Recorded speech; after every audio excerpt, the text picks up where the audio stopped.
নমস্কার, শাওন পাকশালাতে সবাইকে স্বাগত জানাই। আজকে আমি বানাবো আজওয়ান চিকেন। তার জন্য আমি 250 গ্রাম চিকেন নিয়েছি। তার মধ্যে টক দই, ধনের গুঁড়ো, জিরের গুঁড়ো, হলুদের গুঁড়ো, লঙ্কার গুঁড়ো, সামান্য তেল দিয়ে লবণ দিয়ে ভালো করে ম্যারিনেট করে রেখে দিয়েছিলাম 1 ঘন্টা মতো। আর সাথে লাগবে পেঁয়াজ, রসুন, আদা বাটা নিয়েছি, বেশি করে একটু জোয়ান লাগবে, নিয়েছি 2টো শুকনো লঙ্কা আর 2টো কাঁচা লঙ্কা চেটা। এখন আমি রান্নায় চলে যাব। এটা গরম করতে বসিয়ে দিয়েছিলাম, আমি সরষের তেলে করছি। এটা সাদা তেলেও করা যায়, আপনারা যেটা ভালো মনে করবেন সেটাতেই করবেন। এখন আমি শুকনো লঙ্কাটা ফোড়ন দিচ্ছি, জোয়ান, দিচ্ছি চেরা কাঁচা লঙ্কা,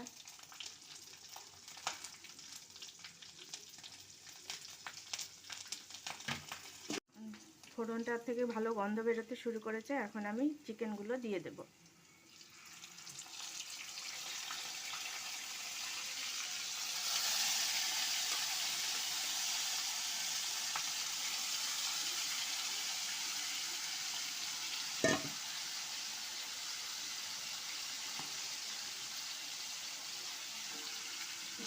ভালো করে নেড়ে নেব।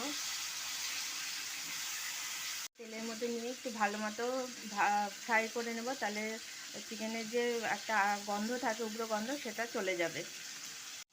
এখন দিয়ে দেবো এই পেঁয়াজ, রসুন, আদা বাটাটা। পেঁয়াজ, রসুন, আদা, কাঁচা লঙ্কা বেটে রেখেছিলাম, এটা আমি দিয়ে দিলাম পুরোটা। আপনারা যেরকম পরিমাণ বানাবেন সেই অনুযায়ী মশলাটা কমিয়ে বা বাড়িয়ে নেবেন। চিকেনটা ম্যারিনেট করার সময় লবণ দিয়েছিলাম, তার জন্য এখন একটু অল্প পরিমাণ লবণ দেব। এখন আমি ভালো করে নেড়ে নিয়েছি, কষিয়ে নিয়েছি।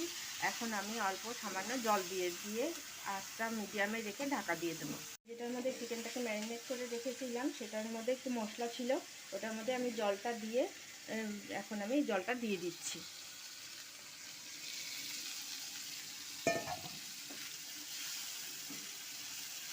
এখন আঁচটাকে মিডিয়ামে দিয়ে আমি ঢাকা দিয়ে দেবো চিকেনটা সেদ্ধ হওয়া অবধি।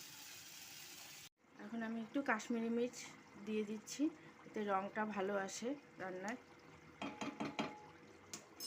এটাকে মিডিয়ামে রেখে ঢাকা দিয়ে চলে গেছিলাম। 5 মিনিট পর ফিরে এসে ঢাকনাটা খুলে যে মাংসটা ভালো মতো সিদ্ধ হয়ে গেছে। চিকেনটা আমার তৈরি। এটা আপনারা লাচ্ছা পরোটা, রুটি, পরোটা, ভাত, নান সবের সাথেই খেতে খুব ভালো লাগে, খুব টেস্ট লাগে। আপনারা বাড়িতে অবশ্যই করবেন। করে ভালো লাগলে আমার চ্যানেলটিকে সাবস্ক্রাইব করবেন, লাইক করবেন, শেয়ার করবেন এবং কমেন্ট করে আমার পাশে থাকবেন। আমার রান্নাটা কমপ্লিট, আমি এখন এটা সার্ভ করব।